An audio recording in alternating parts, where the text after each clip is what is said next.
All right, let's say you're thinking about an Arrma, Limitless, Infraction, or a Felony. Now, they're great vehicles, don't get me wrong, they're fun. They are just massive, and that's the issue with the vehicles. So should you get one, if you really want one, go for it. It's a capitalist system, it's your money, buy whatever you want with it, as long as it's legal, and moral, and ethical. Well, if it's moral, it should be ethical. But they're just massive vehicles, and you're limited to the type of tires you can use. Now, one of the cool things about these cars is they are 17, so you could put some other wheels, maybe some small monster tires or something on there. But for size comparison, here's a Fortec 3.0. Now, the Fortec 3.0 is a larger one, and if we've lined it up, that's what they look like. So these vehicles are just massive. Even if I were to go about center to center on the wheels, there's just no comparison in size.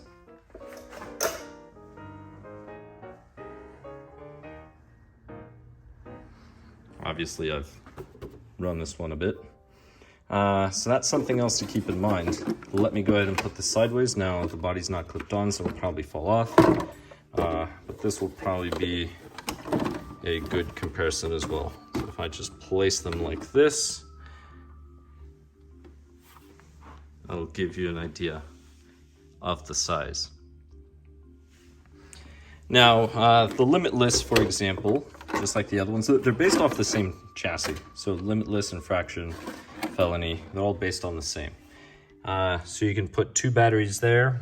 You could put two 4S batteries if you wanted to. You could do two 3S. This one here is, I believe these are rated at 6S. That's what Arrma claims. Now that has to do with the differentials, everything else, but you could run 8S on these. But if you do, it's on you. These here, you can run 4S, but if you run 4S, you're going to have to use one of these, PureTech. I don't know, these are the same size. They're probably the same size. They have a medium and a larger one, so get the larger one for the longer packs. The other smaller one works well for shorty packs. Now, all right, maybe you're not thinking of a 3.0. Maybe you're thinking of a 2.0.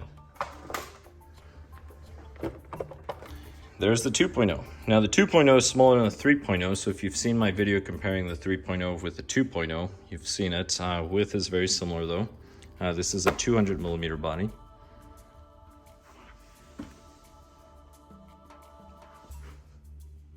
Again, look at the size difference.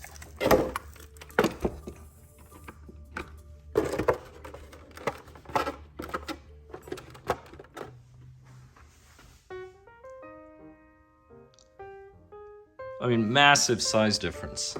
Now, are these really cool vehicles? Absolutely they are. They can go fast like you wouldn't believe. But here's the thing.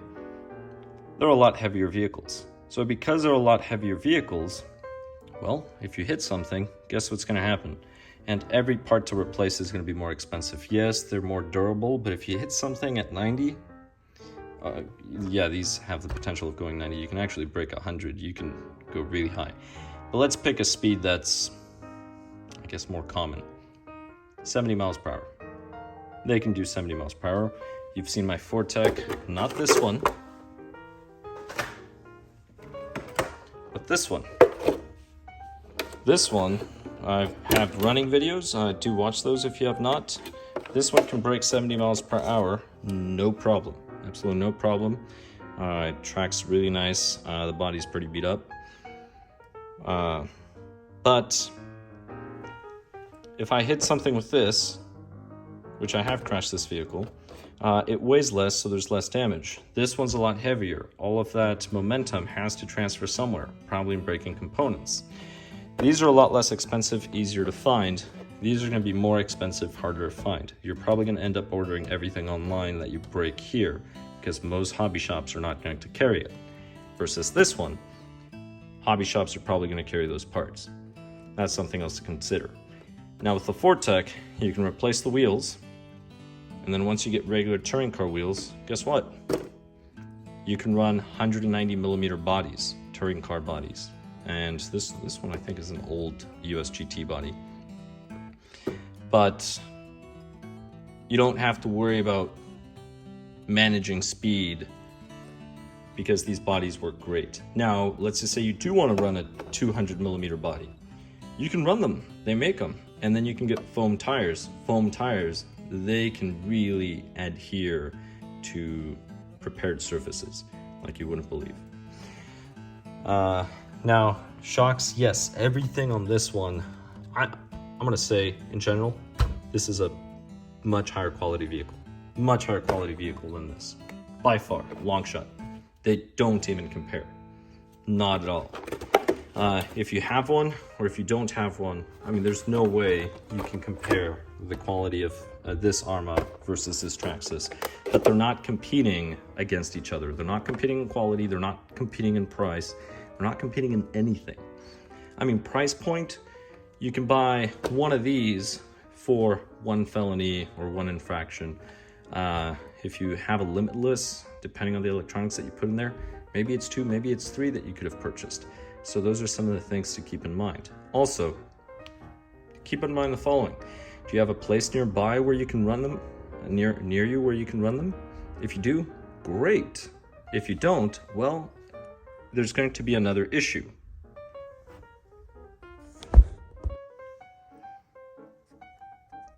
And the issue is that fully dressed with batteries, this is going to be close to 6 kilos. See, that's, say about 13 pounds. This one over here, fully dressed with battery, this is going to be under 2 kilos. So that's, say about 4.5 pounds. Which means that you can carry 3 of these versus 1 of these. Or you can carry this with many more batteries so you can have far longer runtime. So those are some of the things to consider between the two. Now, Limitless. Yes, the body's backwards right now. Limitless. Is it a great vehicle? Very, very good vehicle. High quality, absolutely. Is it worth the money? I believe it is. Should you get one? Yeah, maybe. That's where it gets iffy. If you have the space where you can drive it safely, go for it. If you don't have the space to drive it safely, I would not recommend the vehicle. Keep in mind, this vehicle, just because of the sheer size, can become a liability. If you're just driving it about the block, you can hit another vehicle, a car, for example, an actual car, cause some serious damage to that vehicle. Forget about your vehicle. I mean, your vehicle's probably going to break if it goes under a car. But, you know, the other vehicle that you're going to have to pay. You accidentally hit someone, that's something to keep in mind. The tires, very hard compound. These are great for drifting, though. I mean, it's really cool. Versus something like this, I mean, you can go with something that has much better rubber. Like I said, actual competition tires that grip far better. Can you get one of these and then put a system on there and break 100 miles per hour? Absolutely. If this video were a video where I compare the Arrma Limitless to, say, the XL1, I would definitely recommend the Limitless. The only thing you have to worry about are the 20 billion shims that it has in the diffs. Oh, I'm kidding. But I would absolutely recommend the Arrma in that case. But for the average individual, you're probably better off with the Fortec. It's less expensive, it's lighter. I mean, for the same price, if you think about it, you can buy this vehicle with many batteries. You can buy touring car tires, you can buy this, you can buy a whole other system and make it incredibly fast. I mean, say $250 more, you can have this one braking 70 miles per hour, no problem. And it's a much lighter vehicle, it's easier to lug about. So if you need to find a place where you can actually run them, you can do it with something like this. Now, 3.0, to be honest, 3.0, some people really, really love them. I think the 2.0 is a far better car. So, what's the final verdict? If you have a place that you can run this safely, go with it. It's amazing. If you do not, go with this one. This is a much better vehicle. 10 scale is way better than 7 scale. I prefer the scale. I like the way it looks. It's easy to carry. The other thing too is keep in mind the following. Like I said, can you make these go 150? Sure. It's unreasonable though. Why would you do that? Even if you had a safe location, by the time it actually reaches that speed, you can barely see the car. So it's no longer fun. Just get something like this, keep it simple, say 60 mile per hour car that you build, and then it'll reach top speed within easily visible range versus something like this. That's something else that you have to keep in mind. Realistically speaking, breaking 100 miles per hour is not really that exciting. All right, it's exciting when you see the number, but you really don't get a joy out of it because by the time you reach it, you're so far away, the car's so far away that it doesn't matter. I mean, once you have it run, if it's going that speed as it passes you, that's great.